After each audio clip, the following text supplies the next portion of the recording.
Hello guys, welcome back to my channel once again. Hope you are doing well. Topic को start करने से पहले we will discuss some important words of this topic, then we will continue the topic. Okay, so let start. So now the first one is attribute. Attribute means किसी को भी उत्तरदायी ठहराना या फिर किसी को उसके लिए रीजनेबल रीजन जिसको देना हम लोग बोलते हैं, श्रेय मानना भी हम लोग कह सकते हैं। To believe that something was caused और डन बाय समबडी। समथिंग कारण ठहरना, उत्तरदायी मानना और श्रेय देना।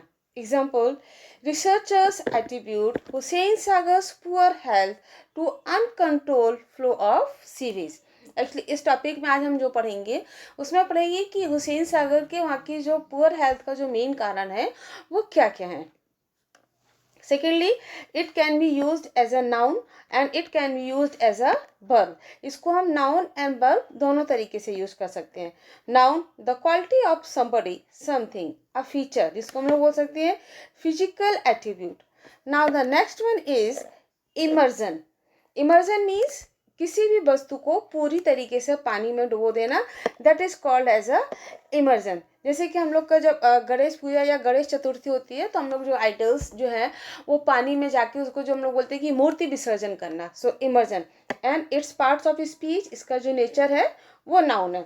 The act of putting somebody something into a liquid so that he she it is completely covered.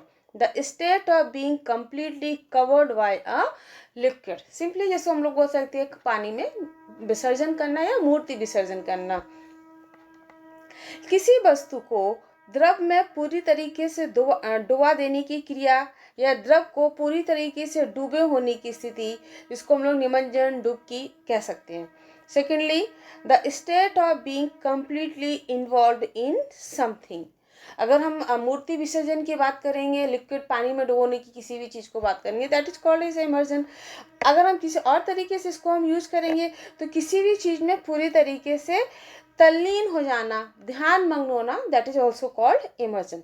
Now next one is perennial. Perennial means permanent, जिसको हम लोग बोल सकते हैं शाश्वत भी हम लोग जिसको बोल सकते हैं, जो कभी ना नष्ट होने वाली चीज, perennial. that happens often or that last for a long time, चिरस्थायी, निरंतर और शाश्वत।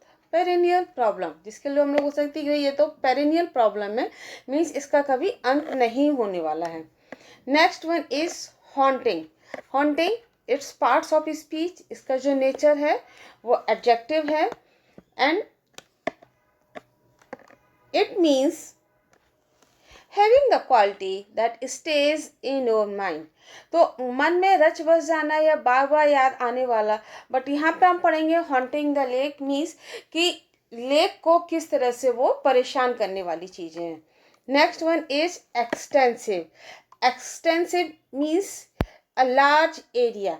किसी भी लार्ज एरिया को जब हम कवर करते हैं that is called as an extensive. And इसका जो नेचर, जो पार्ट्स ऑफ स्पीच, वो एडजेक्टिव है। आकार या विस्तार में व्यापक होना, लंबा चौड़ा होना, that is called as extensive.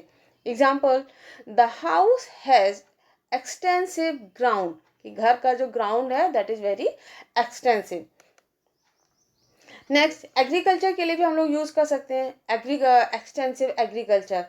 Next one is excessive. Excessive means बहुत अधिक होना, जब हम मात्रा में कोई चीज काउंट करते हैं so that is called as a excessive. इसका जो पार्ट्स ऑफ स्पीच, जो नेचर है वो एडजेक्टिव है। Next one is encroach. Encroach इसका जो पार्ट्स ऑफ स्पीच, इसका जो नेचर है वो आपका वर्ब है। एंड एनक्रोच जिसको हम लोग बोल सकते हैं हिंदी में अतिक्रमण करना। और to use more of something that you should, कि जो जगह होना या जो चीज़ होना उससे ज़्यादा जब हम जिसको हम लोग सकते हैं कि सीमा लांघ जाना, so that is called as a encroach. To use more of something that you should, जितना चाहिए उससे अधिक लेना या सीमा को लांघ जाना। Example, I do hope that I am not encroaching too much upon your free time. मैं ऐसा होप करता हूँ, मैं ऐसी आशा करता हूँ कि शायद मैंने आपका जो बहुत ज़्यादा बोलते हैं ना कि बहुत ज़्यादा मैंने आपका समय नहीं लिया, so that is called as encroaching. और कई बार देखते हैं कि आप बुलडोजर वगैरह जब चलता है घरों में, दुकानों में, रोड पर जो चलता है that is called as a encroachment. Next one is buffer zone. Buffer zone, इसका जो पार्ट्स ऑफ स्पीच, इसका जो नेचर है वो नाउन है. एंड बफर जोन मीन्स एक ऐसा एरिया होता है जो दो या दो देशों के बीच का जो प्राकृतिक नेचुरल जो एरिया होता है उसको वो जोड़ने का भी काम करता है और वो अलग करने का भी काम करता है. That is called as a buffer zone. और सेकेंडली उस पर अधिकार किसी का भी नहीं होता है. मीन्स ना उसका अधिकार रहेगा ना सेकेंडली दूसरे कंट्री का अधिकार रहेगा. That is called, that is a very common area. So it can be use by both countries. It is called as a buffer zone. Secondly हम कह सकते हैं कि जैसे जंगल का जो मेन एरिया होता है, जो जंगल होता है उसका जो मेन एरिया होता है और उसके पास में इसका कुछ लोग जो रहते हैं, तो जंगल का एरिया और उसके पास में जो लोग रहते हैं उसके बीच का जो एरिया होता है that is also called buffer zone. वो भी आपका बफर जोन कहलाता है. इस तरह से हम बफर जोन मीन्स कि अ एरिया, एक ऐसा area that can join two or more than things and it can also separate. और वो सेपरेट भी करता है और ज्वाइन करने का भी काम करता है. That is called as a buffer zone. So now come to the point. अब हम टॉपिक पर आते हैं. Causes remain the same. Causes means कारण, रीजन. कि यहाँ पर हम पढ़ेंगे कि जो कॉजेज होते हैं जगह को पॉल्यूट करने के, वो मोस्ट प्रोबेबली सेम ही होते हैं. Causes remain the same means, causes means कारण, रिमेन मीन्स रहते हैं, सेम मीन्स एक जैसे. So causes remain the same means कारण जो है वो हमेशा सेम रहते हैं. Researchers attributed. एट्रीब्यूटेड मीन्स ठहराना, जिस किसी भी चीज़ के लिए जिम्मेदार ठहराना या उत्तरदायी मानना किसी भी चीज़ को. So researchers attributed Hussain Sagar's poor health. कि हुसैन सागर की जो पुअर हेल्थ है, वहाँ की जो फिजिकल हेल्थ जो खराब हो रही है, उसका मेन कारण क्या है, वो किसको उत्तरदायी मान रहे हैं, to uncontrol flow of sewage. Sewage का जो अनियंत्रण जो फ्लो होता है उसको, along with industrial chemical waste, और जो इंडस्ट्री से जो केमिकल वेस्ट निकलता है उसको भी, and excessive domestic discharge from houses and eateries. eateries means restaurants वगैरह. तो घरों से और रेस्टोरेंट से जो हमारा फूड जो वेस्टेज निकलता है वो सारी चीज़ें. तो कह रहे हैं घरों से जो वेस्टेज निकलता है वो, industrial waste and flow of sewage, ये सारी चीज़ें जो हैं वो हुसैन सागर के लिए, उसको पुअर हेल्थ के लिए रिस्पॉन्सिबल हैं. Hyderabad green activist says. Hyderabad के जो हरित एक्टिविस्ट हैं, ग्रीन एक्टिविस्ट हैं, उनका कहना है that this has been a perennial problem haunting the lake. ये एक पेरेनियल प्रॉब्लम हो गया, मीन्स एक परमानेंट प्रॉब्लम हो रही है जो ख़त्म ही नहीं हो पा रही है. पेरेनियल मीन्स परमानेंट होना, शाश्वत हो जाना, जिसको हम लोग कह सकते हैं. तो this has been a perennial problem, ये एक पेरेनियल प्रॉब्लम हो गई है. And now you can see the spelling of perennial. यहाँ पर आप जो पेरेनियल की स्पेलिंग देखेंगे इसको बहुत ध्यान से देखिए. PERENNIAL. कई बार आप कॉम्पिटिटिव एग्जाम्स देंगे तो इसको करेक्ट करने के लिए पूछते हैं, और मोस्ट प्रोबेबली जो प्रॉब्लम जो मिस्टेक होती है वो आर में होती है. PERR वो दे देते हैं. तो स्पेलिंग को आप ध्यान रखिए, PERENNIAL.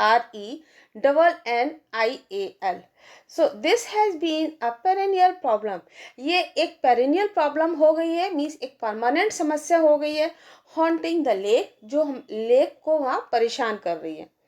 अ 2080 CAG रिपोर्ट स्टेटेड.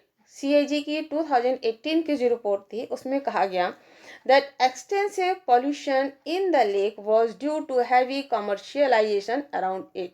कि extensive pollution की जो बहुत, extensive means बहुत ज़्यादा हो जाना, तो बहुत ज़्यादा pollution in the lake, lake में जो बहुत ज़्यादा पॉल्यूशन हो रहा है वॉज ड्यू टू, के कारण है, heavy commercialisation around it. Around it means इसके चारों तरफ, कि इसके चारों तरफ बहुत ज़्यादा कॉमर्शियलाइजेशन मीन्स व्यवसायीकरण हो गया है. इट अपहेल्ड हाउ, इसके साथ उसने ये भी कहा how 576 hectares. Now see the spelling of hectares. HECTARES. HEC. जब एग्जाम्स में आपको पूछा जाएगा तो वो HAC पूछा जाता है, तो यहाँ पर आप ध्यान रखेंगे HECTARES hectares. It upheld how 576 hectares of the lake bed, कि किस तरह से लेक बेड मीन्स झील का तल, तो झील का जो तल था वो कितना था 576 हेक्टेयर्स। बट नाउ अब वो क्या बचा हुआ है, upon leaving only 400 hectares for it to breathe, लेकिन अब सांस लेने के लिए उसके पास केवल 400 हेक्टेयर्स ही जगह बची है। All eateries means restaurants, all eateries, theaters, recreational activities, sports and parks have been built right on the full tank level FTL on the of the lake, said SM Reddy। SM Reddy ने कहा है कि जितने भी हमारे restaurants होते हैं, theatres होते हैं, रिक्रिएशनल एक्टिविटीज़ जो होती हैं, वो उन सब के लिए वो क्या हुआ है, पार्क्स हैव बीन बिल्ट, वो लेक के जस्ट ऊपर ही वहाँ पर वो बना दिए गए हैं। A former resident of Raj Bhavan road, a social activist, जो कि वहाँ के रेजिडेंट मीन्स निवासी होना, वहाँ के वो परमानेंट वहाँ के निवासी भी है राजभवन रोड के, और सोशल एक्टिविस्ट भी है और सामाजिक कार्यकर्ता भी हैं। And if that wasn't enough, यदि ये पर्याप्त, इनफ मीन्स पर्याप्त होना, इनफ सफिशिएंट, कि अगर ये पर्याप्त नहीं होता, fresh structures have come up in recent years. Come up ये आपका एक फ्रेजल वर्ब है। कम अप मीन्स जब भविष्य में, फ्यूचर में कोई भी चीज़ होती है तो that is called as a come up. तो fresh structures have come up in recent years, कि अभी रिसेंट ईयर्स मीन्स हाल के सालों में, अभी हाल ही के सालों में कुछ नए फ्रेश स्ट्रक्चर्स बनकर तैयार हुए हैं। मर्टियर्स, मेमोरियल्स और कुछ जो शहीद स्मारक हम बोलते हैं वो भी बनकर तैयार हुए हैं। इधर ऑन FTL, या तो वो FTL पर, और बफर जोन, और जिसको हम लोग बफर जोन बोलेंगे, या तो बफर जोन पर बनी है। तो बफर जोन अभी हम लोगों ने पढ़ा था कि एक area that separate to or more countries और एरियाज, जो दो देशों के बीच में या दो जगह के लोगों के जो एरिया को जो सेपरेट करता है और ज्वाइन भी करता है, that is called as a buffer zone. Worse, उससे भी ज़्यादा खतरनाक, उससे भी ज़्यादा खराब क्या चीज़ है, all the construction waste is dump directly into the lake, कि जितना भी कंस्ट्रक्शन वेस्ट है, कंस्ट्रक्ट करने के बाद जो भी वेस्ट मटेरियल निकलता है वो डायरेक्टली जाके लेक में डंप कर दिया गया है, फेंक दिया गया है। सैड एनवायरमेंटलिस्ट के आर तुमल्ला का यह कहना है। इमर्जन, इमर्जन मीन्स मूर्ति विसर्जन करना या किसी भी चीज़ में बहुत ज़्यादा तल्लीन हो जाना, ध्यान मग्न होना। तो यहाँ पर ध्यान मग्न होना नहीं है, यहाँ पर इमर्जन मीन्स विसर्जन करना, मूर्ति विसर्जन करना। इमर्जन ऑफ आइडल्स, मूर्तियों का जो विसर्जन होता है ड्यूरिंग द फेस्टिवल्स, त्योहारों के दौरान, has only added to the pollution levels, वो केवल पॉल्यूशन के लेवल को बढ़ाते हैं। एक्टिविस्ट का कहना है। So thanks for watching. Like, subscribe and share.